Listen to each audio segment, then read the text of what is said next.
वाह, क्या आईपीओ है।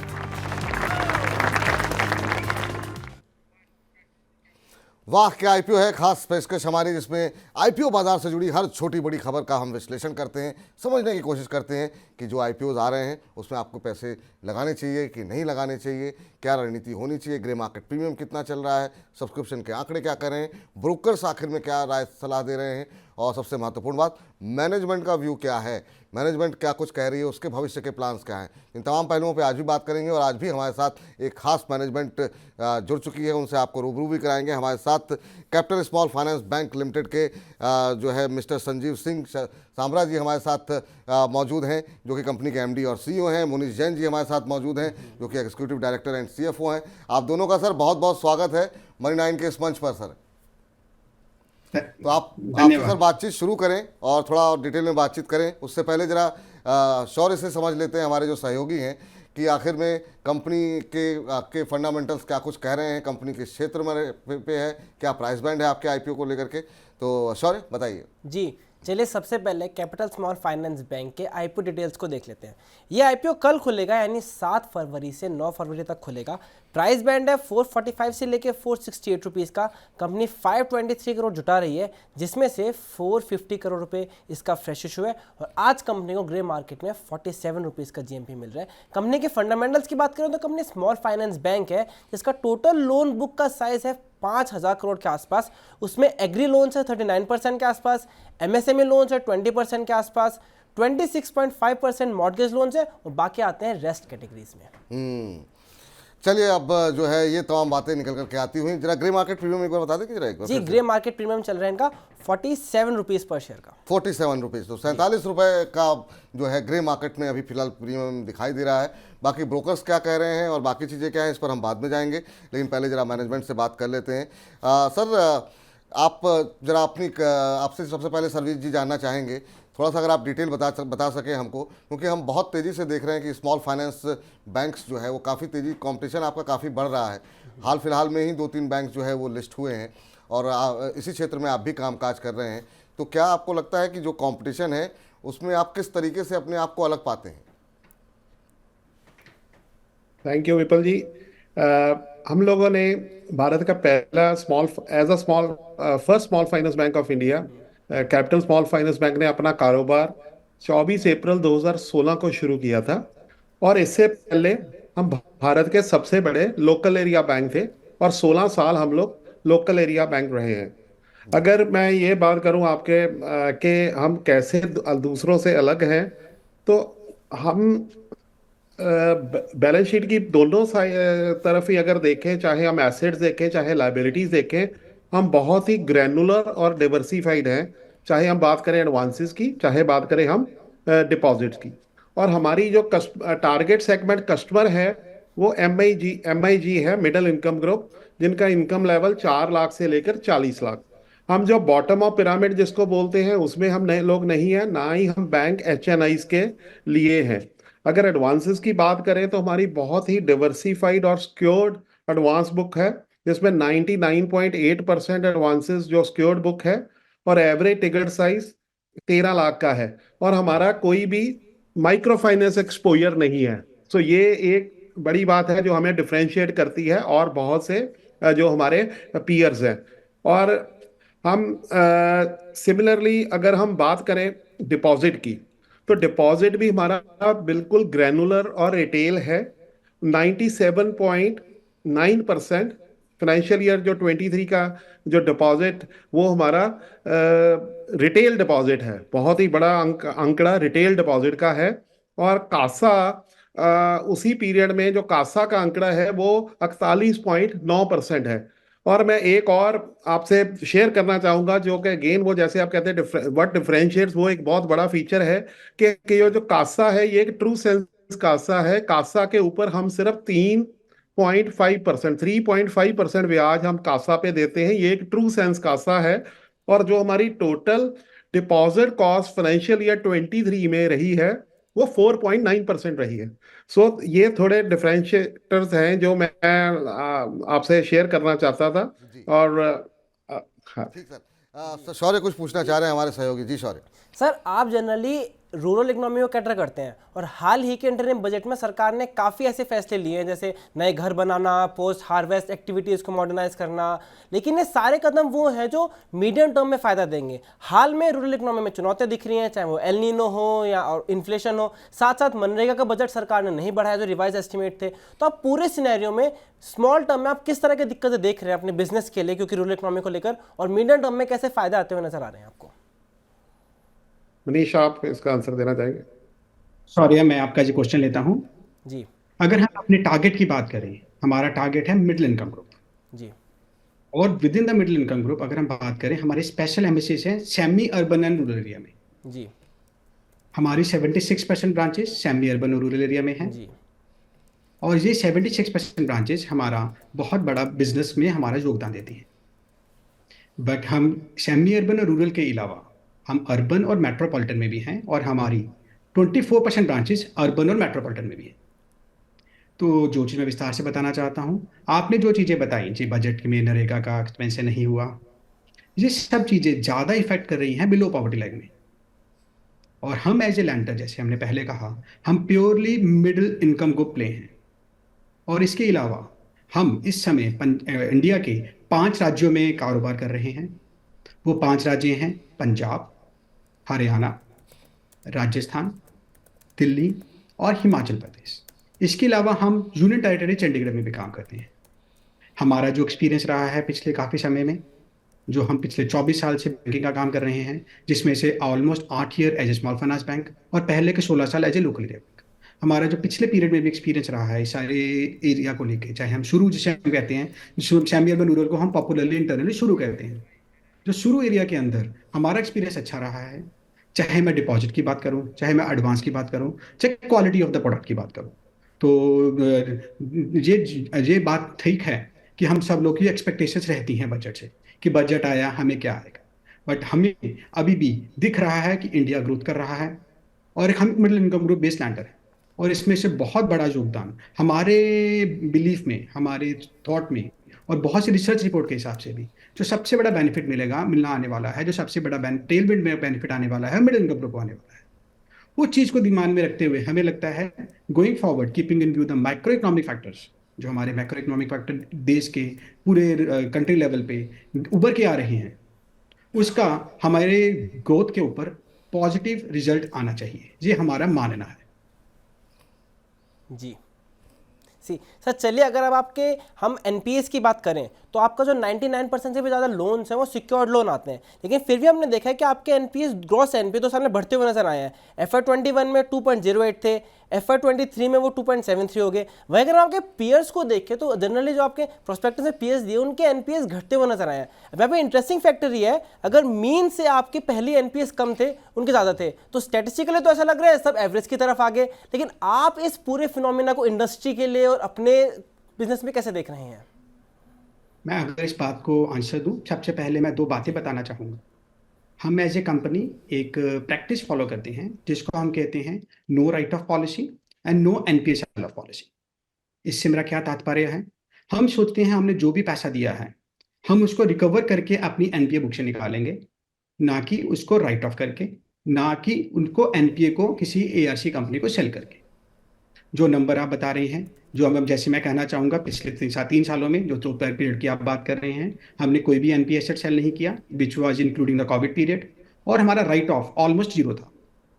इन 2 चीज़ों को मध्य में रखते हुए अगर हम अपने एनपीए नंबर को देखें, हमारा एनपीए नंबर जो नेट एनपीए नंबर है इस साल के सितंबर में 1.4 था, मार्च 2023 को 1.4 था, मार्च 2022 को 1.4 था। Consistently we are maintaining the similar type of numbers, because हम जो सोचते हैं और हम जो बिलीव करते हैं, हम एक सिक्योर लैंडर है। जो भी पैसा दिया है वो रिकवरेबल है, टाइमिंग डिफरेंस जरूर आएगा, जैसे हम कहते हैं रिकवरी आएगा।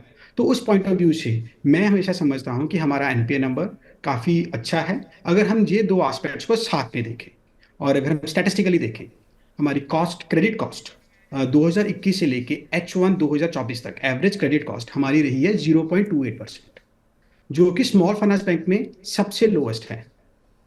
तो इन चीज़ों की तरफ मैं आपका स्पेशल इंटेंशन लाना चाहूँगा। तो अगर इन चीज़ों को साथ में देख के अगर हमने एनपीए नंबर्स को पढ़े, तो आपको पिक्चर किसी और तरह से दिखाई दे सकती है। जी जी सिंह साहब, आपसे मेरा सवाल होगा, चूंकि समय की थोड़ी कमी है, लेकिन अगर अभी हम देखें तो आपका जो आपका बैंक है उसका फोकस नॉर्थ रीजन में जो है काफ़ी ज़्यादा देखने को मिला है। क्या भविष्य में एक्सपेंशन की कोई विचार है आपका, और क्या देश के बाकी हिस्सों में, दक्षिण भारत में, पश्चिम भारत में, क्या यहाँ पर कोई विस्तार की आपकी कोई योजना है? अभी आपका पंजाब, हरियाणा, राजस्थान, दिल्ली, हिमाचल प्रदेश, चंडीगढ़ में कॉन्सेंट्रेट कर रहे हैं, तो आगे की विस्तार योजनाएं क्या है सर आपकी? एक तो जिस मॉडल में हम हैं, जैसे मिडिल इनकम ग्रुप को कैटर कर रहे हैं, और हमारा यही फोकस रहता है कि हम उसके प्राइमरी बैंकर बने। तो हम एक हम ब्रांच लेड जो बिजनेस मॉडल है, हम उसमें हैं, क्योंकि जितना भी बिजनेस सोर्स होता है वो अपनी हमारी in house team, branch teams ही करती हैं। तो पहले हम जैसे पंजाब के 50 जिलों में थे, और अब कन्वर्जन के बाद, जिसको कि 7.5 साल से ऊपर का अरसा हो गया as a small finance bank, तो पंजाब में भी 22 जिले हैं। तो अब हम पूरे पंजाब में एक मीनिंगफुल प्लेयर बन चुके हैं, जो कि अगर हम देखेंगे स्मॉल फाइनेंस बैंक के बनने से पहले हम कन्फाइंड थे 5 जिलों में। और उसी के साथ साथ जैसे एक्सपेंशन, हम कॉन्टिग्यूटी में एक्सपेंशन अपनी कर रहे हैं, और कॉन्टिग्यूटी में ही हम स्टेट्स, आगे के आगे स्टेट्स हमने अपने एरिया ऑफ ऑपरेशन बढ़ाया है। और इसी तरीके से हम पहले और स्टेट्स ऐड करके अपना एक मीनिंगफुल प्रेजेंस इस इन नॉर्थ इंडिया में बनाना चाहते हैं। और जो इससे आगे की ग्रोथ जर्नी होगी वो तो डेफिनेटली उसमें तो अदरवाइज, क्योंकि अब पूरा भारत एरिया ऑफ ऑपरेशन हो सकता है, पर हम पहले एक मीनिंगफुल प्लेयर नॉर्थ इंडिया में बनना चाहते हैं, और जो आगे की ग्रोथ जर्नी होगी उसका द्वार तो बहुत बड़ा खुला है। जी चलिए सिंह साहब, मेरा आपसे एक और क्वेश्चन है एक इंडस्ट्री वाइड फिनोमिना है कि जो लोन ग्रोथ है वो डिपॉजिट ग्रोथ से ज़्यादा है। आपके में भी ये नजर आ रहा है, आपके डिपॉजिट्स बढ़े 13-14% से और लोन बने 18-19% से, उसके बावजूद आपके नेट इंटरेस्ट मार्जिन सुधरते हुए नजर आए हैं। तो क्या है जो आपका कासा 40% ज़्यादा है वही एक रीज़न है, या फिर कुछ और बिजनेस स्ट्रेटेजीज हैं? नहीं, ऐसे देखिए कि डिपॉजिट बिजनेस को फ्यूल करने के लिए है। हम इस लाइबिलिटी बिजनेस में और एफिशिएंट लाइबिलिटी बिजनेस में, आप अप्रिशिएट करेंगे जो हमने कॉस्ट ऑफ डिपॉजिट बताई आपको, कासा बताई, और कासा ऐसे हम सिर्फ 3.5% इंटरेस्ट कासा पे दे रहे हैं। तो हमारी हिस्ट्री है, क्योंकि पहले हम लोकल एरिया बैंक थे, अब स्मॉल फाइनेंस बैंक है, तो जो जो लाइबिलिटी बिजनेस कह देते हैं और रिटेल लाइबिलिटी बिजनेस, इसमें वी आर इनटू दिस।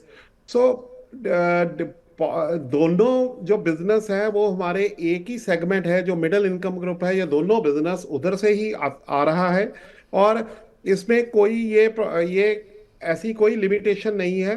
जिस तरीके से अब ग्रोथ कैपिटल आने के बाद आगे बिजनेस और बढ़ेगा, उसको फ्यूल करने के लिए जो हमारा जो हमने इवॉल्व किया हुआ है अपना सिस्टम लाइबिलिटीज का, तो वो इस तरीके से ही चलेगा। मैं इसको ऐड करने के लिए एक आपसे शेयर करना चाहूंगा कि कन्वर्जन के बाद अब हमारी डिपॉजिट बुक वो बढ़ के अब 7,000 करोड़ क्रॉस कर चुकी है। और इसमें भी वो लोकल एरिया बैंक से 5 जिलों से लेके अब 5 स्टेट्स में, और ब्रांचेस 47 से ग्रो करके आज 173 ब्रांचेस में भी ये हम लोगों ने सिर्फ मेंटेन ही नहीं किया लो कॉस्ट डिपॉजिट, और वो डिपॉजिट फ्रेंचाइज उसको आगे भी बढ़ाया है। तो मैं इसमें एक बात ऐड करना चाहूँगा। हमारा अगर हम जिसे हम कहते हैं निम ड्राइवर क्या है, जी जो हमारा निम ड्राइवर रहा है वो हमारा रहा है सीडी रेशो को बढ़ाना। सीडी रेशो जिसको कहते हैं 100 रुपये डिपॉजिट के बदले आपने कितना पैसा लोन में दिया है। अगर आप हमारा नंबर देखेंगे, FY23 में हमारी एवरेज सीडी रेशो 78% है। और अगर आप देखेंगे इंटरेस्ट स्प्रेड, जिसको हम कहते हैं difference between cost of deposit and zero advances, वो FY22 में भी और FY23 में भी 5.9 और 5.9 था। और हमारा एवरेज सीडी रेशो FY22 में जो 70% के आसपास था, जो बढ़ा के हमने 78% किया FY23 में, जिसकी वजह से जेम इंटरेस्ट स्प्रेड के बावजूद हमारा नेट मार्जिन बढ़ के 4.2 हो गया। अब हम मार्केट में नया कैपिटल लेने आए हैं, जो एक बैंकर के लिए, जिसको मैं कहता हूँ रॉ मटेरियल फॉर ग्रोथ होता है, जिसको अपनी ग्रोथ और अपनी सीडी रेशो को और बढ़ाने के लिए यूज करना चाहते हैं, जिसका हमें बेनिफिट जो हमारी समझ में हमें निम एक्सपेंशन में भी आएगा। और एक बात मैं ऐड करना चाहूँगा, अगर हम अपनी ग्रोथ की बात करें, मेरे को जैसे हम आपसे मिले हैं, किसी और ने भी ये क्वेश्चन पूछा और उन्होंने मेरे को डाटा दिया कि 2017 से लेके 2020 जो कि हमारा प्री कोविड पीरियड था, हम 34.5% CAGR के साथ ग्रो किया। जी और कोविड पीरियड में 2021 से लेके 2023 में हमने 21% के साथ ग्रोथ किया। मैं ग्रोथ का मेरा तात्पर्य एडवांस ग्रोथ से है। और अब हम समझते हैं कोविड हमारे पीछे रह गया है और अब हमारे पास अपॉर्चुनिटी टू ग्रोथ बहुत ज्यादा है। और उसी चीज को हम ध्यान में रखते हुए ग्रोथ कैपिटल के लिए मार्केट से पैसा लेने आए हैं, ताकि हम अपनी ग्रोथ रेट को मेंटेन और इसको इम्प्रूव कर सकें। ये चीज जी। मैं ऐड करना चाहूंगा। जी चलिए सर, अब थोड़ी सी समय की कमी है। आपने बहुत डिटेल में जो है काफ़ी अच्छे से जो है कंपनी की विस्तार योजनाओं पे और हमसे बातचीत की। आप दोनों का, सर्विस जी आपका, मोनिश जी आपका बहुत बहुत शुक्रिया। हमारी तरफ से आपको बहुत बहुत शुभकामनाएं और उम्मीद ये करते हैं कि जो आपके निवेशक होंगे, जो लोग भी आईपीओ में पैसे लगाएं, उनके भी अच्छे पैसे बने, आप लोगों की कंपनी भी बहुत अच्छे से आगे ग्रो करे। हमारी तरफ से बहुत बहुत शुभकामनाएं और लिस्टिंग के दिन जो है फिर आपसे हम कोशिश करेंगे बात करने की, अगर आप समय दे सके तो, बाकी के विस्तार योजनाओं को लेकर के। बहुत बहुत शुक्रिया, धन्यवाद। बहुत बहुत धन्यवाद जी। चलिए आगे बढ़ते हैं और जनाब अरुण जी के पास चलते हैं। अरुण सर, आपसे जानना चाहेंगे sir, capital small finance bank कल से आईपीओ खुल रहा है और अगर हम देखें ग्रे मार्केट में भी अच्छा खासा प्रीमियम देखने को मिल रहा है। इसमें ब्रोकर्स की राय हो तो एक बार जरा दिखा दीजिए, उसके बाद अरुण सर की राय लेते हैं जरा फटाफट यहाँ पर। चलिए, शायद ब्रोकर्स की राय नहीं है तो अरुण जी से पूछते हैं। अरुण जी, आप कैसे देख रहे हैं इस बैंक को? देखिए विपुल जी, चूंकि काफी क्वेश्चंस आते रहते हैं आईपीओ में, इसलिए थोड़ा बहुत स्टडी करके हमने रखा है। तो दो ही चीजें इस आईपीओ के बारे में अच्छी है।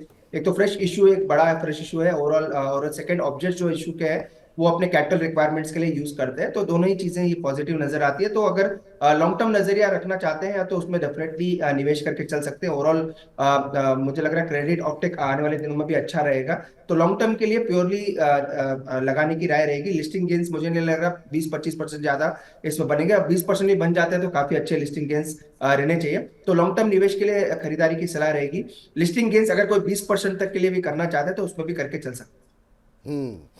तो ये राय फिलहाल निकल करके आती हुई, तो लिस्टिंग गेन के लिए जो है निश्चित रूप से अप्लाई कर सकते हैं। लिस्टिंग गेन और लॉन्ग टर्म दोनों के लिए अप्लाई की सलाह है सर?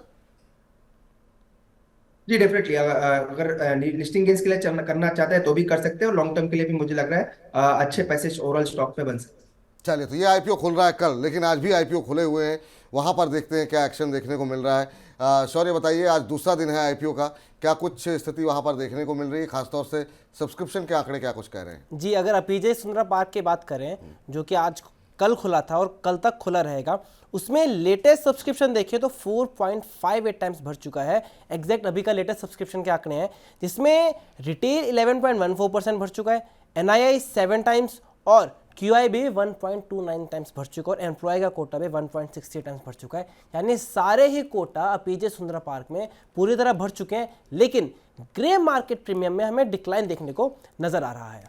नहीं, डिक्लाइन कितना डिक्लाइन जी, है? कल तक अगर 60 चल रहा तो आज जो ग्रे मार्केट प्रीमियम है कल तक 30% पे था और अब ग्रे मार्केट प्रीमियम के हिसाब से हमें खाली 20% पे लिस्टिंग दिख रही है, जो अभी 33 rupees per share grey market premium चल रहा है 155 रुपीज के अपर प्राइस बैंड पर। चलिए, तो ग्रे मार्केट पे प्रीमियम में थोड़ी सी गिरावट देखने को मिली है। अब जरा ब्रोकर्स क्या कुछ कह रहे हैं वो जरा आपको दिखा देते हैं, स्क्रीन पर लेकर के आइए कि क्या कुछ ब्रोकर्स की राय यहाँ पर निकल करके आ रही है।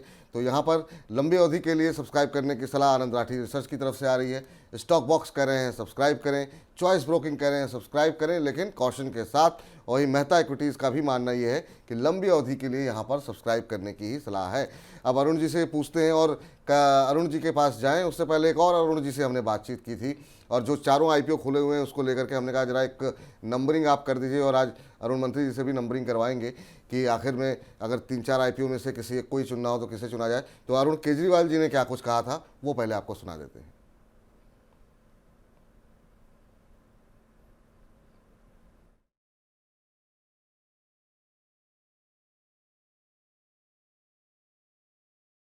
सर, पहला चॉइस रहेगा जना स्मॉल फाइनेंस बैंक, दूसरा रहेगा पार्क होटल, तीसरा रहेगा राशि पेरिफेरल्स और चौथा रहेगा कैपिटल फर्स्ट। लेकिन ये जो है मैं उस हिसाब से दे रहा हूं कि आपके पास में लिमिटेड पैसा है और आप ये जानना चाहते हो कि पैसा अगर प्रायोरिटी के हिसाब से लगाना है तो कहाँ लगाना चाहिए।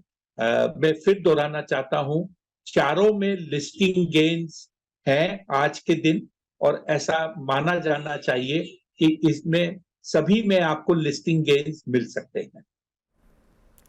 तो उनका मानना यह था कि चारों में लिस्टिंग गेन मिल सकते हैं और उनकी प्रायोरिटी जिस हिसाब से थी वो हमने आपको सुनाई। अब चलते हैं जरा अरुण मंत्री जी से समझने के लिए। अरुण सर, पहले तो इसी पर आपकी राय और फिर आखिर में हम जानने की कोशिश करेंगे आपने प्राथमिकता पे किसको ज़्यादा तरजीह दे रहे हैं।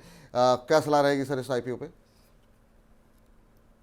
विपुल जी, डेफिनेटली अप्लाई करने की सलाह रहेगी। लिस्टिंग गेन्स और लॉन्ग टर्म दोनों के लिए ही अप्लाई करना है। ओवरऑल होटल थीम मुझे काफी पसंद है वैसे भी, और इसी साल के पिक में मैंने इंडियन होटल्स भी दिया था, वो भी काफी स्ट्रॉन्ग मोमेंटम में है। तो ओवरऑल स्टॉक मुझे, ओवरऑल सेक्टर मुझे काफी अच्छा लगता है। लिस्टिंग गेन्स के लिए भी अप्लाई कर सकते हैं, पर मेरा नजरिया ज्यादा बुलिश लॉन्ग टर्म के लिए है। मेरे ख्याल से नेक्स्ट 3 से 4 साल India as a tourism hub बनेगा और बड़ा हब आपको बनता हुआ नजर आएगा। और सभी स्पिरिचुअल जगहों के अलावा भी मुझे लग रहा है हिल स्टेशंस वगैरह या नॉर्थ ईस्ट जैसे जगह है, वहां पे भी बड़ा एक्सपेंशन आपको टूरिज्म में नजर आएगा। तो होटल सेक्टर और एविएशन ये दो मेजर बेनिफिशियरी रहते हैं। क्योंकि एविएशन मुझे ज्यादा पसंद नहीं है तो इसलिए वहां पे हम ज्यादा एलोकेशन नहीं कराते, पर होटल सेक्टर काफी स्ट्रांग रहेगा। तो द पार्क जो इनका ब्रांड है वो काफी अच्छा भी है और सभी मेजर मेट्रो सिटीज में भी नजर आता है। तो लिस्टिंग और लॉन्ग टर्म दोनों में अप्लाई करने की सलाह रहेगी। तो इसमें और जो पहले का जो हमने IPO डिस्कस किया उसमें दोनों में भी अप्लाई करके चल सकते हैं। एक जना करके भी एक और एक जो IPO है जो स्मॉल फाइनेंस बैंक है उसमें भी कर सकते हैं, पर फर्स्ट प्रायोरिटी मुझे पार्क होटल्स में ही नजर आता है। चलिए जनाब पे थोड़ा सा और डिटेल में बात कर लेते हैं। जरा संक्षेप में बताइए क्या इस समय प्रीमियम चल रहा है ग्रे मार्केट और क्या कुछ स्थिति देखने को मिल रही, कब से खुल रहा है IPO? जी, जना का IPO भी कल से खुल रहा है। अब अगर इसके प्रीमियम की बात करें तो इसे 80 रुपीज़ का प्रीमियम मिल रहा है। प्राइस है 414, यानी 20% के आसपास जना स्मॉल फाइनेंस बैंक अभी प्रीमियम पे लिस्ट होता हुआ नजर आ रहा है। सर जनाब पे आप अपनी बात एक बार थोड़ा सा और एक बार दोहरा दें ताकि हमारे दर्शक थोड़े से स्पष्टता के साथ समझ सके, क्योंकि दो कल स्मॉल फाइनेंस बैंक जो है IPO खुल रहे हैं, इन दो में से चुनना हो तो पहले किसको प्राथमिकता दी जाए?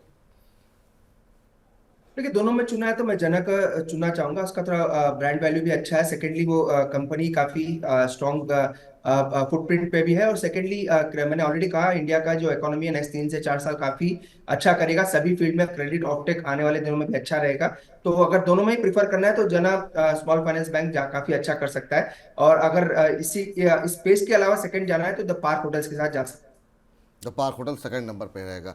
चलिए एक और आखिरी कंपनी कौन सी रहेगी शौर्य? जी, आखिरी कंपनी है राशि पेरिफेरल्स। इसका IPO भी कल से खुलेगा और इसका 331 रुपीज़ का प्राइस है अपर प्राइस बैंड पे। 600 करोड़ रुपए जुटा रहे हैं और अभी 70 रुपीज़ का ग्रे मार्केट में कंपनी को प्रीमियम मिल रहा है। जी, तो ये राय फिलहाल निकल करके आती हुई। सर आपसे जानना चाहेंगे राशि पेरिफेरल्स अगर आपकी नज़रों से गुजरा हो और अगर आपने इसके फंडामेंटल्स चेक किए हो तो?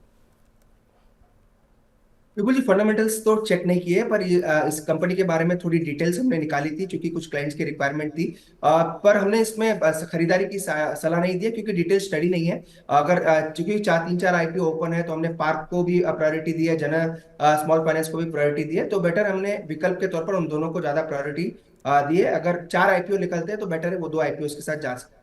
ठीक, ये राय फिलहाल निकल करके आती हुई। और आज एक लिस्टिंग भी देखने को मिली है शौर्य, और काफ़ी शानदार जो है वो लिस्टिंग देखने को मिली है BLS ई सर्विसेज की। और लोगों ने अच्छे पैसे बनाए और हमारे जितने भी एक्सपर्ट थे सबने सब्सक्राइब करने की सलाह दी थी। और जिन लोगों को भी IPO हाथ में लगा हुआ अच्छे मुनाफे देखने को मिले हैं। कैसी रही लिस्टिंग? सर लिस्टिंग शानदार ने बहुत शानदार रही है। NSE पर BLS ई सर्विसेज 305 रुपये प्रति शेयर पर लिस्ट हुआ है, जबकि इशू प्राइस था इसका 135 रुपीज़, यानी 125.9% के प्रीमियम पर लिस्ट हुआ है। और सब्सक्रिप्शन के टाइम भी ऐसे ही इंटरेस्ट देखने को मिला था क्योंकि IPO कुल 162.38 टाइम सब्सक्राइब हुआ था। IPO का साइज था 310 करोड़ रुपए का। चलिए, हमने इस पर जो है मैनेजमेंट से भी काफ़ी डिटेल में बातचीत की थी जब IPO आया था, और IPO आने से पहले भी जब वो मैनेजमेंट जो है दावोस में थी तो वहाँ से हमने बातचीत की थी और उन्होंने बताया था कि 15 दिन के अंदर, 1 महीने के अंदर हम IPO लेकर के आएंगे। और वो एक्सक्लूसिव खबर जो है सही साबित हुई और BLS सर्विसेज का IPO आता हुआ दिखाई दिया। काफ़ी शानदार लिस्टिंग रही है। सर अब अच्छी खासी रैली आ चुकी है लेकिन बहुत सारे लोग चेस करने की कोशिश करते हैं सेकेंडरी मार्केट में। क्या चेस करना चाहिए या थोड़ा ठंडा हो जाए उसके बाद एंट्री करनी चाहिए? करंट लेवल पे आपकी राय, जो लोग अभी तक लिस्टिंग गेन लेकर के नहीं निकले हैं। बिल्कुल जी, सेम यही क्वेश्चन आपने पूछा था जब हमारी बात BLS ई सर्विसेज के ऊपर हुई थी। अगेन चेजिंग की राय मैं कभी नहीं देता किसी भी स्टॉक में। जब भी स्टॉक ज्यादा न्यूज में रहे, ज्यादा हॉट पिक कि सभी के रेडार पर है, तो चेस डेफिनेटली ना करें। अगेन सेम व्यू वही रहेगा, जो लोग लिस्टिंग के लिए प्योर अप्लाई किए उनको निकल जाना चाहिए लिस्टिंग केस लेके। पर जिनका व्यू लॉन्ग टर्म का है, जैसे कि मैंने ऑलरेडी पहले भी कहा, लिस्टिंग और लॉन्ग टर्म दोनों में भी पैसा बनेगा। मेरी इतनी एक्सपेक्टेशन नहीं थी, 60-70% मेरी एक्सपेक्टेशन थी कि लिस्ट होगा, उससे ज्यादा ही अच्छा लिस्ट हुआ है। तो जिन्होंने भी लिस्टिंग के लिए लिया है प्रॉफिट बुक करें, एक बार का निकल जाए। लॉन्ग टर्म के लिए जिनका व्यू बना के रखा है 6 साल, 6 महीने 1 साल के लिए, वो अभी भी होल्ड करके चल सकते हैं। तो व्यू के ऊपर डिपेंड है, व्यू मेरा अगेन सेम रहेगा। लॉन्ग टर्म के लिए भी ये मुझे लग रहा है स्टॉक अच्छा करना चाहिए, तो डेफिनेटली होल्ड करें। अगर किसी ने लॉन्ग टर्म नजरिया बनाया तो उसमें कोई दिक्कत वाली बात नहीं है। लॉन्ग टर्म में आपको यही चीज देखने को मिलेगी, स्टॉक प्राइसेस थोड़े ऊपर नीचे रहेंगे, पर एक अगर थोड़ा व्यू लंबा रहेगा तो मुझे लग रहा है अप ट्रेंड में ही रहना चाहिए। और ओवरऑल कंपनी वैसे भी फंडामेंटली काफी स्ट्रांग है, तो आने वाले दिनों में अच्छे रिटर्न्स बनने चाहिए। तो BLS सर्विसेज जिनके पास जिन्होंने पैसे लगाए हैं और लिस्टिंग गेन के लिए लगाए थे, तो अगर आप लोग निकल गए हो तो अच्छी बात है, नहीं निकले हैं तो निकल जाइए, अच्छा रिटर्न मिल रहा है। जो लोगों ने लंबी अवधि के लिए लगाए हैं वो बने रहें, आने वाले समय में लंबी अवधि का नज़रिया लेकर के चलेंगे तो अच्छे रिटर्न आपको देखने को मिलेंगे। लेकिन हाँ, हड़बड़ी में आज जिस तरह के प्रीमियम पर लिस्टिंग हुई है, आप ये सोचिए कि तुरंत पैसे एंट्री ले लें और फिर बाद में आप प्रश्न पूछेंगे कि हमने इस भाव पर ले लिया था और अब हम नुकसान में हैं। ऐसी गलती मत कीजिए, कोई बात नहीं, दूसरे शेयरों को ले लीजिए, या ये अगर कभी नीचे आता है तो इसमें फिर दोबारा एंट्री कर लीजिएगा, लेकिन इतने प्रीमियम के बाद, लिस्टिंग के बाद निवेश ना करें। तो आज के जो लब्बोल हुआ वाह क्या IPO है का निकला है। BLS सर्विसेज पे आपको जानकारी मिल गई, और जो 4 IPOs खुले हुए हैं, इन चारों में सब्सक्राइब करने की सलाह जो है दी गई है अरुण मंत्री जी की तरफ से। खाली एक राशि प्रेफरेंस को उन्होंने कहा है कि क्योंकि उन्होंने ट्रैक नहीं किया है। अरुण केजरीवाल जी ने भी कहा है सब्सक्राइब कर सकते हैं, लेकिन जो है अगर प्रायोरिटी के हिसाब से देखा जाए तो अरुण जी का मानना ये है कि जो पार्क होटल है वो उनको सबसे ज़्यादा अच्छा लग रहा है, जना उसके बाद सेकंड नंबर पे लग रहा है, तो ये उनकी प्रायोरिटी लिस्ट है। और Jana finance small finance bank Arun Kejriwal ji की लिस्ट में पहली प्राथमिकता पे था, पार्क उनमें सेकंड नंबर पे था। तो अगर जो लोग एक ही IPO में लगाना चाह रहे हैं उनके लिए ये राय हम दे दिए हैं, ताकि आप अपने हिसाब से निर्णय कर सकें कि क्या कुछ स्ट्रेटजी आपको करनी चाहिए, कहाँ पे फंडामेंटल्स क्या कुछ करें। मैनेजमेंट से आपको हमने मिलवा दिया है, और कुछ जैसे जैसे IPO आगे बढ़ेंगे हम कोशिश करेंगे और भी मैनेजमेंट के साथ उनकी कंपनी के बारे में डिटेल में चर्चा करें। तो फिलहाल वाह क्या IPO है में इतना ही। वाह क्या IPO है।